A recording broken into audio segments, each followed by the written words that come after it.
Amigos, continuamos en Argumentos, nos continúa acompañando Julio Cellini. Gracias, Julio, por seguir con nosotros acá analizando pues en detalle lo que ha sido el proceso electoral en México. También veíamos el fin de semana, el día sábado, la investidura de Nayib Bukele. Y bueno, nosotros acá en nuestro país contando los días, menos de 2 meses para un proceso electoral, y por supuesto que vamos siguiendo también qué pasa en América Latina. Respecto al tema de aceptar los resultados una vez que se conozcan, es otro de los elementos que también nos parece importante destacar. Sobre todo acá en nuestro país, en medio de la campaña se ha dicho, bueno, si aquellos ganan van a decir que es fraude, o si gana el gobierno no va a entregar, que también crea un clima como, bueno, de zozobra en los ciudadanos, como que si ganan no van a entregar, si pierden no van a entregar, o si ellos ganan, ¿qué van a hacer? O van a aplastar al otro, en fin, lo que hablamos del tema de la unidad. Lo que vimos el día de ayer fue la candidata saliendo pues al tiempo, a las horas de darse a conocer el conteo rápido de línea, aceptar los resultados electorales, felicitar a su contrincante. Sin embargo, hacía hoy unas observaciones respecto a lo que es el sistema electoral, algunas impugnaciones, algunas irregularidades, ¿no? ¿Cuál es tu lectura sobre esto? Mira, los procesos electorales, Rosa, tienen que cumplir determinados estándares de integridad electoral para poder considerarse como procesos, digamos, con garantías, y para que todos los distintos sectores que en él participan, tanto los partidos políticos como los candidatos, pero también la gente que es la que finalmente acude a votar, puedan sentir en ese proceso pues representados todos sus derechos y todas sus garantías cubiertas.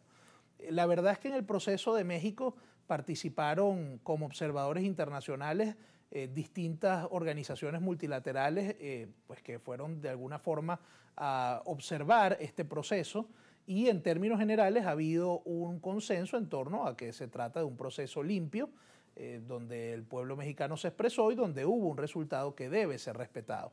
Está claro que siempre se producen irregularidades en una mesa electoral, en un centro de votación. Eso puede ocurrir en cualquier país del mundo. Habría que ver hasta qué punto en México eso ha sucedido y sobre todo hasta qué punto eso pudiera significar una variación del resultado, que no parece algo probable cuando se trata de un resultado de alrededor de 30 puntos de diferencia entre la candidata electa y la candidata pues que en este momento pues alza las banderas de estas irregularidades. Lo que sí te puedo decir es que obviamente estarán en su derecho de ejercer los recursos que la ley electoral mexicana les prevea, pues de tal manera que puedan hacer uso de ellos, pero creo que a veces estos mensajes, darles tanta difusión, insisto, sin menoscabo a los derechos que pueda tener la oposición mexicana, pues de hacer para revisar, las revisiones que quiera hacer, porque siempre esto implica una posibilidad de mejora también para los procesos electorales, pero la verdad es que al final del día lo más importante en estos casos, en procura de la estabilidad de las instituciones, en procura del fortalecimiento de las instituciones, es reconocer la victoria que en este caso se produjo, que fue una victoria limpia, con observación del mundo. Eso no es lo mismo a lo que nosotros pudiéramos estar planteando en el caso de Venezuela, donde básicamente no vamos a tener observación internacional técnica seria, como lo hubiéramos esperado de la Unión Europea, de Naciones Unidas y de otras organizaciones que esperábamos que pudieran acudir, precisamente para que validen el proceso, porque nos interesa que el proceso tenga un blindaje importante. Es decir, no necesariamente el hecho de que no haya observación internacional implica que la elección está viciada. Ese no es el mensaje, eso no es cierto, pero cuando tiene observación internacional, pues de alguna forma le otorga, hay un blindaje y confianza. Claro, mayor legitimidad, mayor nivel de confianza al resultado de ese proceso electoral. De tal manera que, para luego entrar en el tema venezolano, lo que sí te digo es que al final quienes entran en un proceso electoral aceptan las reglas del juego, y creo que en el caso de México es muy distinto a lo que estamos previendo para lo que puede acontecer en Venezuela en términos precisamente de observación internacional. Las condiciones son muy diferentes, pero en todo caso, pues las irregularidades que allí se hayan producido, pues estarán en su derecho quienes hayan sentido sus derechos menoscabados precisamente de ejercer pues fórmulas que le otorga la ley mexicana, ¿no? Ahora, en el caso venezolano, leía el día de hoy, el Tribunal Supremo Electoral de Brasil dice que no va a acompañar a Venezuela en el proceso electoral como veedor o observador. Igual Colombia dijo lo propio la semana pasada. Dos países que además han dicho que pues están muy pendientes del tema del diálogo en nuestro país, de el llamado proyecto de paz política para Venezuela, de Gustavo Petro. ¿Qué significa que no participen como veedores o observadores internacionales?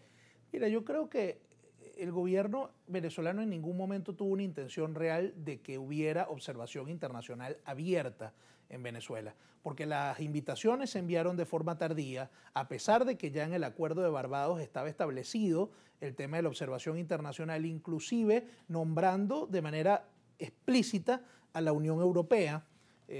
Bueno, es una lástima que desde el primer momento hubo escollos a los efectos de que se produjeran estas invitaciones, se enviaron tarde y algo que hay que entender es que estas organizaciones para poder observar los procesos electorales tienen que cumplir una serie de requerimientos en materia de agenda, en materia, digamos, de disposición de recursos, en materia técnica, para que la observación se pueda producir correctamente. Hay una serie de pasos que tienen que cumplir, por eso la Organización de Naciones Unidas no va a poder estar presente. En el caso de la Unión Europea siempre hubo disposición, inclusive visitaron el país, se reunieron con las autoridades electorales y con los distintos grupos políticos y finalmente se retira esta invitación. Yo creo que esto es un contrasentido enorme, creo que es una pérdida enorme de una oportunidad importantísima de que vinieran a observar el proceso electoral. Además, yo no entiendo si todos los días el gobierno y el poder electoral dicen que nuestro sistema electoral es el mejor del mundo, que es el más blindado, que es el más perfecto.